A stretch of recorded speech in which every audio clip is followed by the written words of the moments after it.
Primero, verificación del quórum. Segundo, lectura y aprobación del acta 005 del 25 de abril del 2024. Tercero, lectura del currículum de la doctora Rocío Mercedes Araújo Oñate.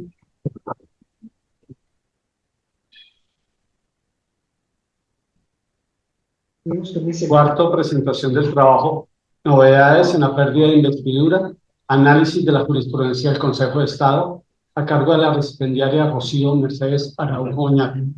Quinto, toma de juramento, perdón, entrega el diploma e imposición de insignias. Y sexto, copa de vino. Señor presidente, le doy el orden del día. Gracias, señor secretario. Procedemos con el primer punto de verificación del quórum. Sí, señor, conforme con la revisión que hace la Secretaría y los académicos presentes en esta sala de la corporación, así como aquellos que se encuentran de viva voz y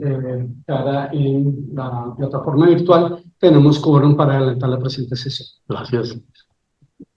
Siguiente. Segundo, lectura y aprobación del acta 005 del 25 de abril del año 2024. La lectura del currículum de la doctora Rocío Mercedes Araújo Oñate. Es abogada rosarista, donde también se especializó en Derecho Administrativo, maestra en Ciencias Administrativas con énfasis en Derecho Administrativo, en estudios cursados en la Universidad de Spira, Alemania, habiéndose graduado con el trabajo de investigación Solución del desplazamiento forzado en Colombia a través del método cibernético del pensamiento integrado. Maestra de Ciencias Jurídicas con énfasis en Derecho Constitucional en la Universidad de Heidelberg, Alemania, graduada con el trabajo de investigación Democracia Participativa, Límite y Alcances. Diploma de Estudios Avanzados DEA, con énfasis en Derecho Procesal del Derecho Público de la Universidad Alfonso X, El Sabio, graduada con la investigación académica intitulada Medidas cautelares en el derecho público, trabajo de derecho comparado, especial análisis España y Colombia, y pasantía de investigación en la Universidad de Castellón, en España. Fue magistrada del Consejo de Estado, habiendo pertenecido a la sección quinta de dicha corporación. En la actualidad es la directora del área de Derecho Administrativo de la Universidad Rosario y consultora del Estado colombiano. Se desempeñó antes de llegar a la magistratura como juez de la sección tercera y de la Sala Plena Contenciosa Administrativa del Consejo de Estado, como directora de las especializaciones en Derecho Administrativo y Electoral y profesora de carrera de la Universidad del Rosario, asesora de la Presidencia de la República y de la Registraduría Nacional del Estado Civil, asesora externa del Ministerio del Interior y del Derecho, jefe nacional de la Oficina Jurídica, Secretaría General encargada y jefe de la Subdirección Administrativa del Instituto Nacional de Vivienda de Interés Social y Reforma Urbana, INURBE, directora de la División de Indagaciones Preliminares, directora de la División de Juicios Fiscales, secretaria general encargada y jefe de la unidad de personal encargada en varias oportunidades de la Contraloría Distrital de Bogotá, abogada asesora de la Procuraduría General de la Nación. Ha sido docente por más de 30 años en el Colegio Mayor de Nuestra Señora del Rosario, Universidad Sergio Arboleda, Pontificia Bolivariana, Universidad Autónoma en Bucaramanga, la Corporación Unimpresarial Alexander von Humboldt. Autora de 6 libros, una veintena de capítulos de libros, artículos de revista y otras publicaciones adicionales. Ese es el currículum breve de la doctora Araújo Oñate, señor presidente. Gracias, señor secretario. Presentación del trabajo, novedades en la pérdida de investidura, análisis de la jurisprudencia del Consejo de Estado por la recipiendaria Rocío Mercedes Araújo Oñate. Se trata de las novedades en la pérdida de investidura, una institución recreada en la Constitución de 1991, como voy a tener la oportunidad de exponerlo. Saludo especial para todos. Este trabajo que presento busca realizar un análisis de los principales cambios en la caracterización de la pérdida de investidura, destacando el establecimiento del modelo de responsabilidad subjetivo que viene a sumarse al régimen de responsabilidad objetivo que era antes su principal característica, aspecto que se adiciona a algunas novedades procesales que impuso la Ley 1881 del 2018, tales como la introducción de la garantía constitucional del non bis in idem cuando una misma conducta haya dado lugar a una acción electoral y a una de pérdida de investidura de forma simultánea, la doble instancia, la creación de salas especiales de decisión de pérdida de investidura en el Consejo de Estado para conocer en primera instancia de este tipo de controversias, la modificación del recurso especial de revisión, cuyas causales de procedencia quedan limitadas a las generales establecidas en el Código de lo Contencioso Administrativo, entre otros cambios. Ello ha aparejado estos cambios algunos retos y dificultades interpretativas que se han traducido en una nueva comprensión de las causales, las disposiciones procesales, principalmente los principios ya enumerados, y que hacen parte de algunos retos que apareja el estudio de la pérdida de investidura tanto en el Consejo de Estado como en los tribunales administrativos. Para un cabal entendimiento de este trabajo, he querido presentar mínimamente, en una forma resumida, el detalle del origen y de la evolución histórica de la pérdida de investidura y reseño algunos de los principales fundamentos constitucionales para llegar a la actual caracterización. El trabajo, por razones de tiempo, no contiene un análisis del tratamiento actual de cada una de las causales, pero este elemento de análisis será objeto de un libro de investigación que estoy preparando desde hace 2 años. En cuanto al origen y la evolución histórica de la pérdida de investidura, en la Constitución de 1886 encontramos tal vez el primer vestigio sobre la institución, y es aquella que se refiere a la vacante, que se podía declarar en el Senado o en la Cámara de Representantes y que coincide con la desinvestidura en lo que se refiere a la cesación de la función que detentaba el parlamentario en el Congreso. En el artículo 109 se contemplaba esta figura, la vacancia, en la respectiva Cámara y operaba bajo la causal destinada para senadores y representantes, quienes durante el periodo para el cual fueron elegidos y 1 año después aceptaran cargo distinto al ministro del despacho, consejero de Estado, gobernador, agente diplomático y jefe militar en tiempo de guerra. El sustrato de esta vacancia era la separación del Estado y el equilibrio que debía corresponder a las ramas del Estado. Esta figura tuvo un gran protagonismo en los años 50, cuando se expidió el decreto 3485 de 1950, que fue motivado, entre otros asuntos, porque uno de los peores males, comillas, así por su influjo en las costumbres políticas como por el desprestigio que para la autoridad acarrea, es el que procede de la promiscua representación del interés nacional o regional y la de meros intereses particulares. Cierro comillas. Al respecto, vale la pena recordar que en aquella época reinaba un descontento por parte del pueblo colombiano frente a los congresistas, quienes eran juzgados por la opinión pública como un cuerpo que no realizaba con eficacia sus funciones y que no respondía a las necesidades de sus representados, pues no se privilegiaba el interés general sobre el particular, lo que se consideraba contrario a la rectitud, la ética y la transparencia de la función legislativa. Otro antecedente de esta institución se encuentra en el Acto Legislativo 1 de 1979, que instituyó por primera vez la pérdida de investidura en nuestro país. No es como algunas personas creen que la pérdida de investidura comenzó con la Constitución de 1991. Este acto legislativo 1 del 79 fue el que creó la pérdida de investidura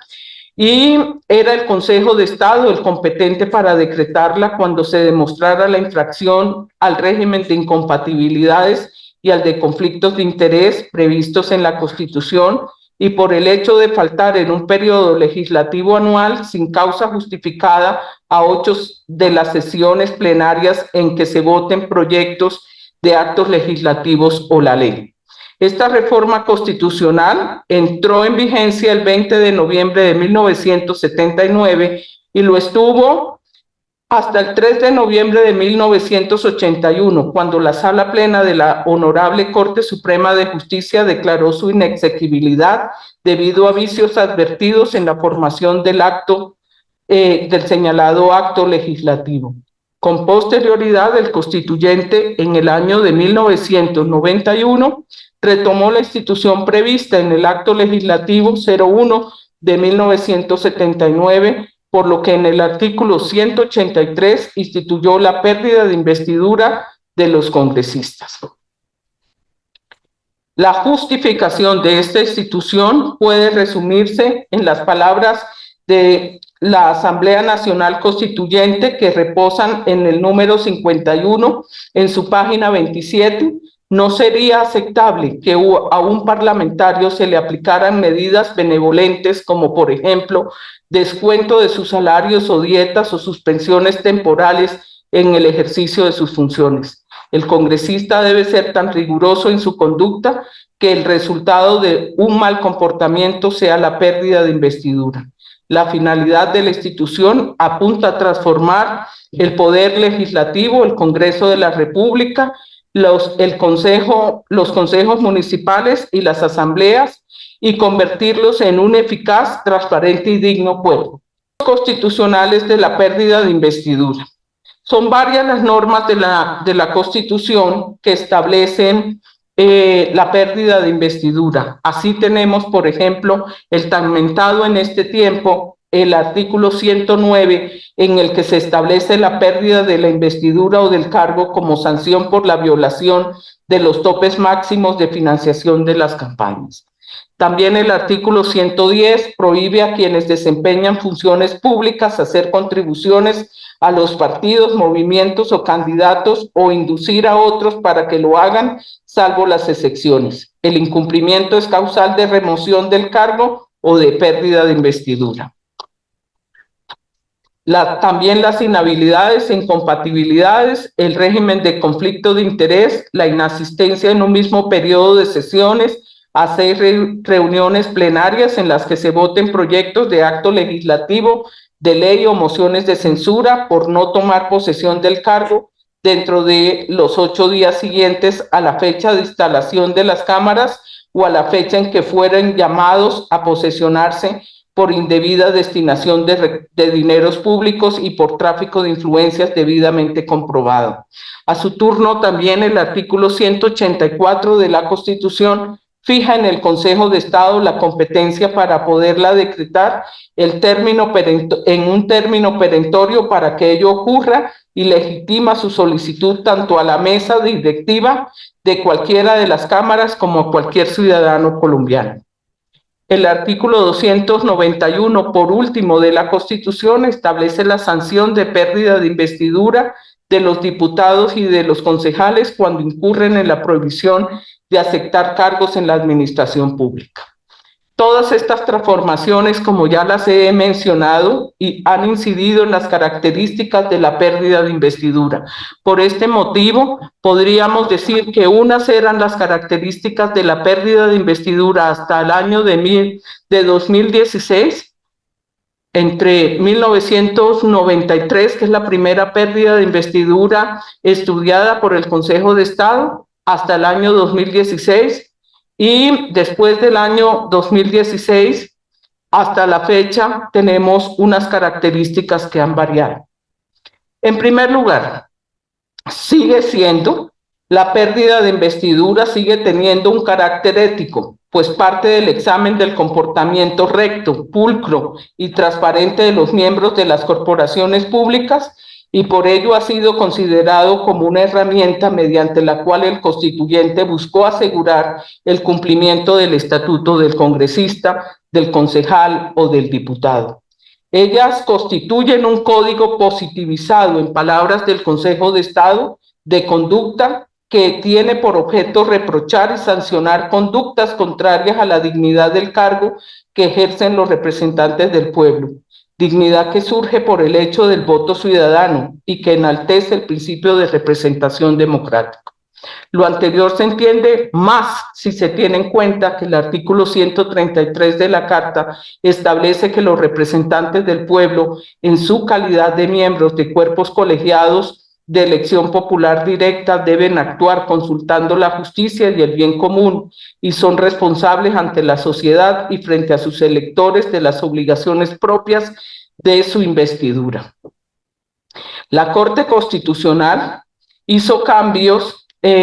sobre esta naturaleza ética y desde ese punto de vista señalaba la Corte Constitucional que el hecho de que existan de forma positivizada las conductas objeto de reproche impide que el juez de la pérdida de investidura pretenda hacer juicios subjetivos de carácter moral. La valoración moral la hizo el constituyente en el momento en que se decidió plasmar determinados principios de representación en que se funda la democracia misma. Así lo aseveró el Consejo de Estado en famosa sentencia del año 2012 con ponencia del magistrado José Gregorio Hernández. En esta providencia, en el año 2016, la providencia contradice esta concepción que implicaba una responsabilidad con un modelo objetivo como esa del buen padre de familia para variarla por una de tipo subjetiva y se alude a diversas sentencias que fueron expedidas por la Sala Plena del Consejo de Estado como excepción y por la sección primera, 6 en total, de la misma corporación donde se estudiaba la necesidad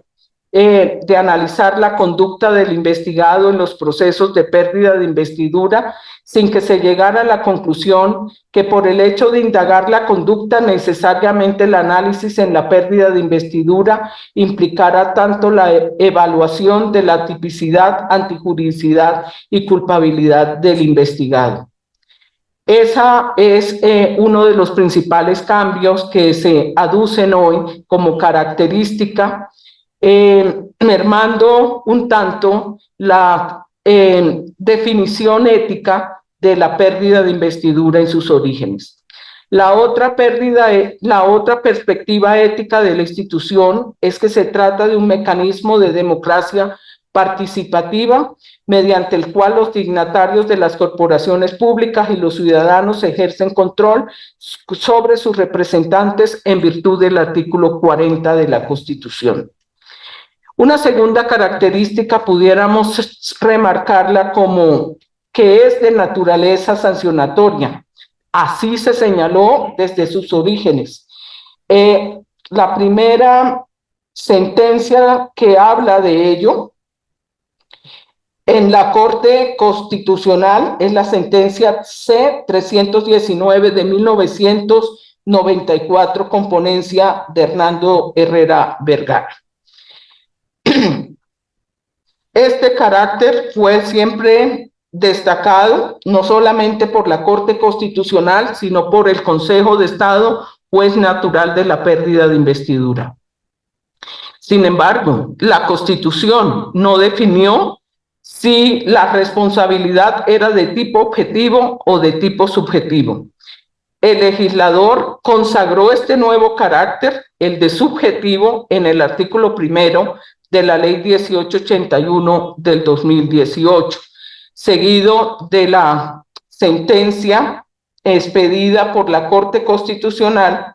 en agosto del año 2016 con ponencia de la honorable magistrada, la doctora Gloria Ortiz. También el Consejo de Estado, un mes y medio después de este reconocimiento de este carácter subjetivo, también con gruesa discusión, acogió este modelo de responsabilidad subjetiva. ¿Por qué razón llamo la atención sobre este aspecto? Porque que sea un proceso, porque la pérdida de investidura, que sea un proceso sancionatorio, implica que esta institución hace parte del ius puniendi del Estado con todas sus connotaciones y tiene como finalidad la de castigar a los miembros de las corporaciones públicas que incurran en conductas consideradas reprochables por ser incompatibles con la dignidad del cargo que ostentan. El proceso de pérdida de investidura constituye entonces un juicio de responsabilidad que, de ser procedente, culmina con la imposición de una sanción de carácter jurisdiccional de tipo disciplinario equiparable por sus efectos y gravedad a la destitución de los altos funcionarios públicos. Hemos mencionado que así las cosas, básicamente la Corte Constitucional llegó al entendimiento del carácter subjetivo de la pérdida de investidura sobre la base de considerar el principio de favorabilidad que está inmerso dentro del debido proceso, y dentro de ello aparece el principio de culpabilidad. Sin embargo, tal cual se establecen en algunas voces disidentes del Consejo de Estado, este carácter subjetivo no necesariamente se deriva del debido proceso ni de la favorabilidad, teniendo en cuenta que cada una de las causales que aparecen establecidas en el artículo 183 de la Constitución contiene una valoración que necesariamente es subjetiva cuando se analiza cada uno de los elementos de la tipicidad. Y desde ese punto de vista, como bien lo decía la jurisprudencia del Consejo de Estado, a partir de allí se establecía si con la subsunción de la conducta en cada uno de los elementos de la valoración objetiva se completaba la pérdida de investidura, de tal manera que allí se encuentra una discusión actual en lo que corresponde a ese modelo de responsabilidad que hoy fue aceptado por la ley 1881 en su artículo primero. Sin embargo, hasta el año 2016, la Corte Constitucional, en variada jurisprudencia, había señalado que todos los elementos de la pérdida de investidura estaban definidos en la Constitución de 1991 y que no era dable para el legislador establecer ni adicionar ni modificar la institución de la pérdida de investidura. Por esta razón, ciertamente hay una incertidumbre si en realidad este carácter subjetivo de la responsabilidad subjetiva corresponda hoy a un aspecto de constitucionalidad, teniendo en cuenta que la sentencia del 2016 de la Corte Constitucional es una sentencia de unificación y no ha habido ninguna revisión en control abstracto de constitucionalidad por parte de la actual Corte Constitucional, de tal manera que frente a ello queda esa incertidumbre. Lo cierto es que el daño que realiza una conducta que se subsuma en todas las causales del artículo 183 de la Constitución es un daño prácticamente irreparable a nuestro Congreso de la República. Y la gran pregunta es si puede estar por encima de este daño, pues algunas causales exculpatorias frente al dolo y frente a la culpa grave, a la tipificación del dolo y de la culpa grave. Será el avance de esta institución que nos dirá si en realidad este aspecto puede ser de alguna manera analizado por el foro que le corresponde, que es la Asamblea Nacional Constituyente o el Congreso de la República como constituyente derivado. Básicamente, este principio de la autonomía,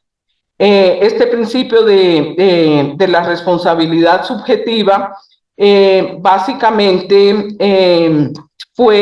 ha sido la base para la discusión actual en muchas sentencias de cómo se consolida ese factor subjetivo en el análisis de la pérdida de investidura. En realidad, hay circunstancias difíciles como lo que puede acontecer con las causales del tráfico de influencia o la indebida destinación de dineros públicos que obviamente por ser delitos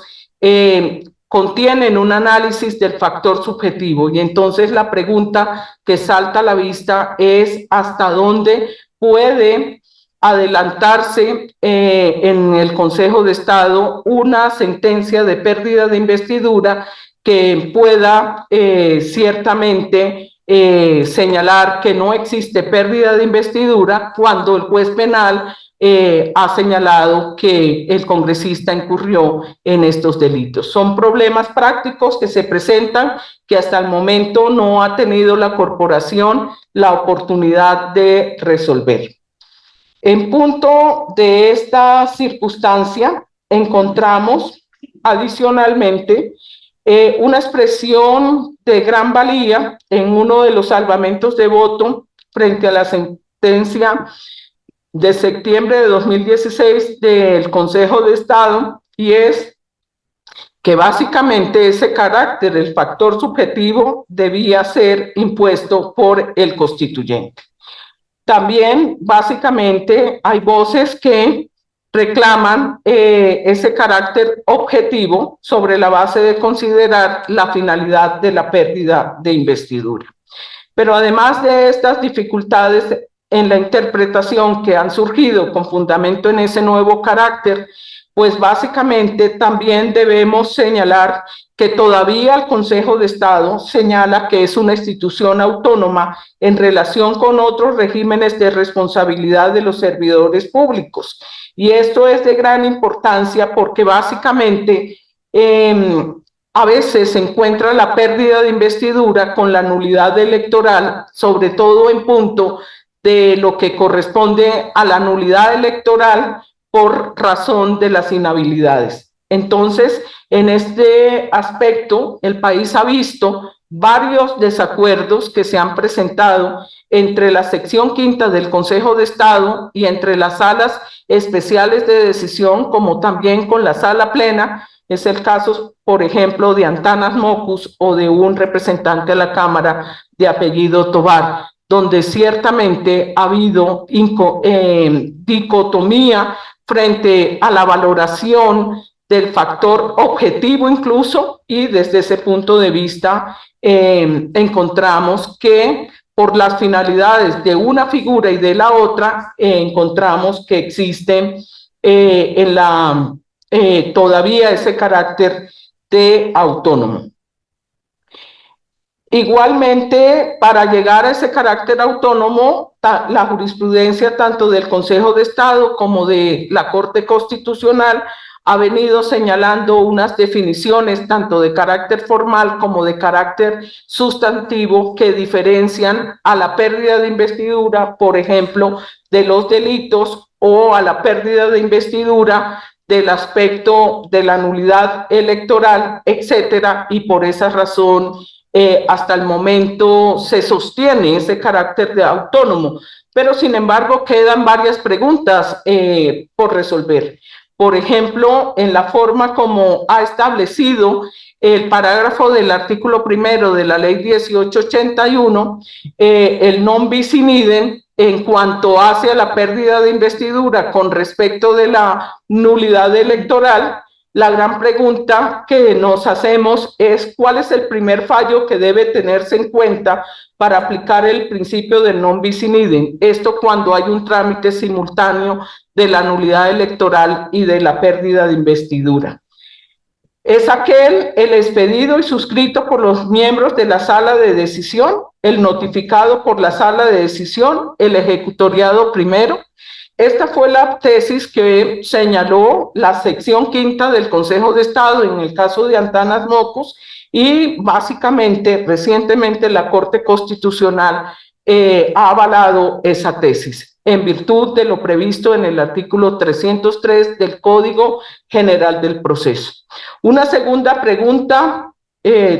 que esta sí no está absuelta, es: habrá cosa juzgada si al existir coincidencia de cargos en ambos procesos, las acusaciones que contienen la inhabilidad no coinciden en sus motivaciones o coinciden de manera parcial. Hasta el momento, los procesos que han tenido simultaneidad no han hecho una tabla de comparación entre cuáles han sido los argumentos de un proceso, las motivaciones y las pruebas del proceso correspondiente, y simplemente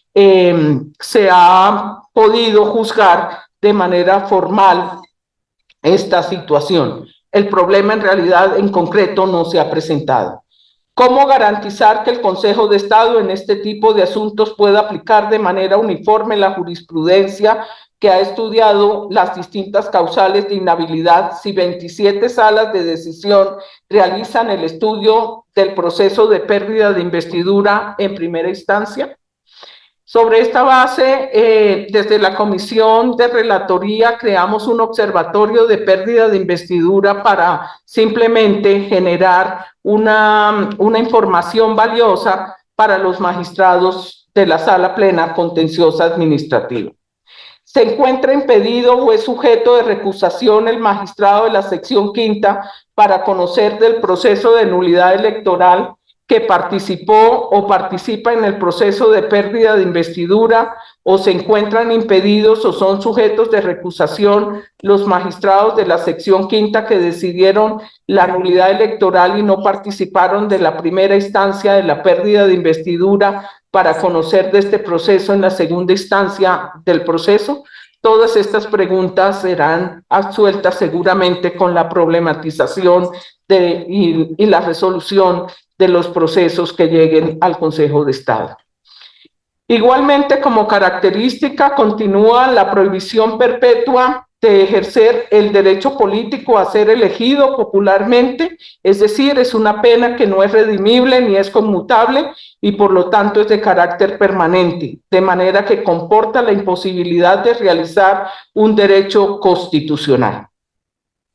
Esto constituye una excepción ciertamente al artículo 28 de la Constitución Política, que consagra la inexistencia de penas imprescriptibles. También, como se sabe, ya lo hemos mencionado, la pérdida de investidura es de naturaleza jurisdiccional, toda vez que constituye un juicio atribuido por el artículo 184 al Consejo de Estado, y también la ley 1437 y la ley 2080 del 2021 atribuye en primera instancia la pérdida de investidura frente a los concejales y a los diputados. También se tiene como característica que es una acción constitucional de carácter pública con una amplia legitimación por activa de todo ciudadano colombiano. Igualmente es un proceso de doble instancia. Esto también es una novedad en la medida en que fue creado por el artículo 2 y 3 de la ley 1881 del 2018, donde se incluyó el principio de la doble instancia, y ello condujo a que el Consejo de Estado, a través de acuerdo, creara 27 salas especiales para el trámite de la pérdida de investidura en la primera instancia. En ese punto, el Consejo de Estado, en una reciente sentencia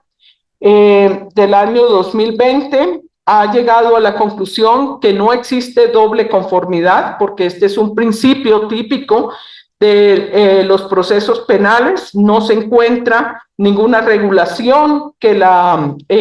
señale para la pérdida de investidura. También en punto de la caducidad tenemos que antes del año 2018 no existía ninguna caducidad para la pérdida de investidura. Por la ley 1881 se creó la caducidad contada en 5 años a partir del día siguiente al de la ocurrencia del hecho generador de la causal de pérdida de investidura, de conformidad con el artículo 6. Uno de los casos que llaman la atención, según la jurisprudencia del Consejo de Estado, es si hay retroactividad de la caducidad.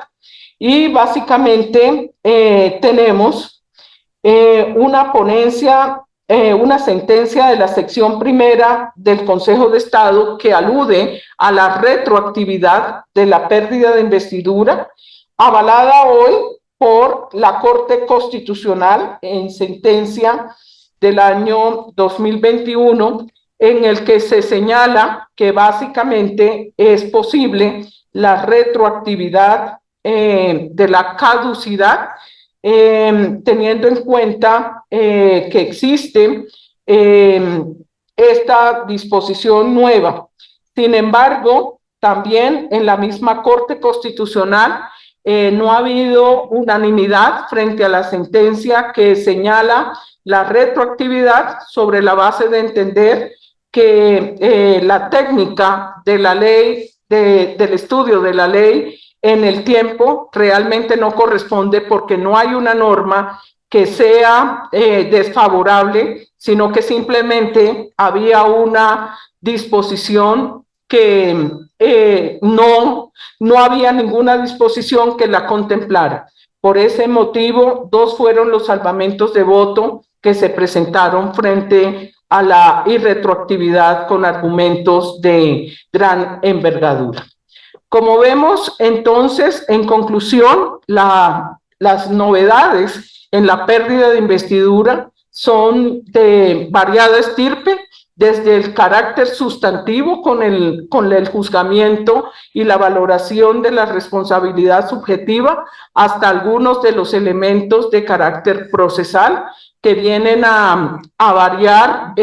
los orígenes de la figura, y desde ese punto de vista será la jurisprudencia, pero también la doctrina y la academia, los que tenemos la oportunidad de seguir repensando en esta importante institución de legitimación y de gran confianza del Congreso de la República y de las otras corporaciones públicas para el país. Frente a ello, es un recuento muy rápido, muy resumido de todo lo que corresponde a este proceso de transformación. En el documento entregado a la academia, pues hay detalle de cada uno de estos cambios. Frente a todo esto que me he referido y frente a cada una de las causales, pues en realidad es un trabajo que aspiro terminar a lo largo de un año, para efectos de poder entonces generar un análisis y un debate conjunto. Este es un tema, finalmente quiero señalar que este es un tema que no es ajeno a la mayoría de los que estamos aquí presentes, y por esa razón escogí un tema de los que cada uno pudimos construir y aportar un granito de arena, bien para fortalecer la institución o bien para disentir de lo que ya existía en el Consejo de Estado, pero es una figura que siempre deja mucho que pensar en los colegas del Consejo de Estado como jueces de legalidad, de constitucionalidad y de convencionalidad que son, y adicionalmente también es una figura que deja mucho que pensar desde el punto de vista constitucional y convencional, de tal manera que vale la pena que todos podamos estar pendientes de los sucesos futuros frente a la pérdida de investidura. Yo les agradezco mucho a todos su atención, a la mesa directiva, por supuesto, todo mi agradecimiento, y a todos los presentes en este recinto, pero también por acceso remoto. Estoy presta a cualquier pregunta o a cualquier observación que se realice frente a este importante tema. Muchas gracias. Buenas noches a todos. Es placentero para la academia y para todos nosotros el recibir a la doctora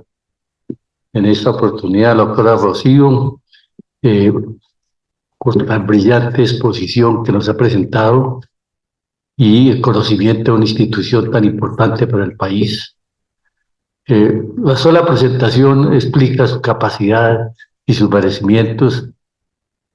pero además de la trayectoria, de su hoja de vida, de sus realizaciones como oficiante del derecho en los diversos frentes Y algo más que fundamenta ese reconocimiento es la gran capacidad de convocatoria que usted ha tenido en esta oportunidad. Cuando iniciábamos, yo creía que era que el Consejo de Estado iba a sesionar aquí, ¿no? Además, una gran capacidad con es procuradores, es contralores, ministros, es decir, procurador, la procuradora, y no nos cabe más gente importante, y es una fortuna para la academia. Pienso que usted va a tener una labor muy importante en esta academia, al lado de todos los demás, pero fundamentalmente del equipo de mujeres académicas que lucen en nuestra academia y hacen aportes muy importantes, y donde quiera que van hace quedar muy bien la juridicidad y nuestro oficio entre el campo jurídico. De nuevo, bienvenida y felicitaciones, y gracias a todos, un saludo especial. El punto quinto del orden del día es la toma del juramento, la entrega del diploma y la imposición de insignias. Le solicitamos colocarse de pie y a la doctora Rocío aquí adelante, por favor. Doctora Rocío, ¿jura usted por Dios cumplir fielmente los estatutos de la academia y todas las normas de nuestro oficio? Si así lo fuere, Dios y la patria lo reconozcan, o si no, él y ella se lo reclaman. El diploma que se le entrega hoy a la doctora Rocío dice lo siguiente: Academia Colombiana de Jurisprudencia. La señora doctora Rocío Mercedes Araujo Oñate ha sido inscrita en esta corporación como miembro correspondiente, en atención a los méritos y demás circunstancias que concurren en ella. Y para que conste, se le expide el presente diploma en Bogotá al día 9 de mayo del año 2024, firmado por el presidente, el primer vicepresidente y el secretario.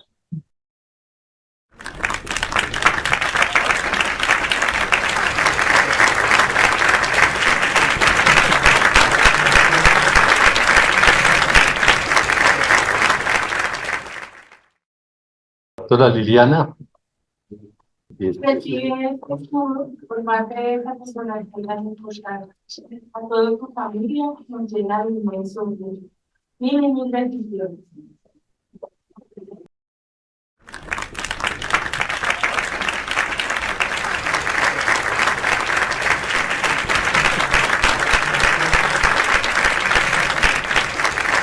La doctora Lucia se entrega el correspondiente medalla.